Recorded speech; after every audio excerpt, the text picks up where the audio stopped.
大家好，我係 Hudson，歡迎大家繼續收睇我哋有關司琴或者 reharmonization 嘅課程。今日咧我哋講嘅主題咧就係 sus4 同埋 sus2 啊。咁然後咧就會再由呢個 voicing 咧再講點樣去即係彈多啲嘅複雜啲或者啲聲音比較特別啲嘅 chord。咁咧首先咧我就要同大家講解一下咩叫做 sus2 同 sus4。咁 sus2 sus4 咧就係好簡單嘅啫，就係加個二音。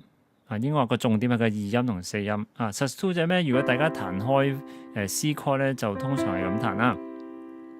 咁咧，如果你想佢豐富啲咧，有陣時候咧會加個九音落去嘅。呢個係九音，因為你本身係咁樣噶嘛。我哋九和弦之前上堂講過啦。咁然後咧，我如果就咁彈咧，咁咪 C major 9啦，C major 9啦。然後呢，如果你彈少咗個音啦，少咗音咁咪叫做 C major 2啦，或者叫 add 2啦。咁咧sus係咩意思咧？就係冇咗三音嘅。OK，咁你聽上去咧，你冇咗一個大調同小調，大和大三和弦、小三和弦 major chord 同埋 minor chord 嗰個性格嗰個音嘅，冇咗個情緒喺裏面，就變成咧其實呢個 chord 咧好中，即係好中性嘅，或者咧佢係比較廣闊嘅，佢唔係好有好情緒嘅，係咪啊？你加個三音突然間覺得咧個棍溫暖啲嘅。但係你就咁聽咧，唔係好溫暖啊，廣闊啲或者佢響啲，因為佢有個二度音程喺度如果你將佢轉位啦將個 C 轉上去咧，都係一樣嘅，你會覺得佢唔係好有性格或者唔係好有情緒嘅但係佢好闊嘅個感覺好闊嘅，因為有一個四度音喺度。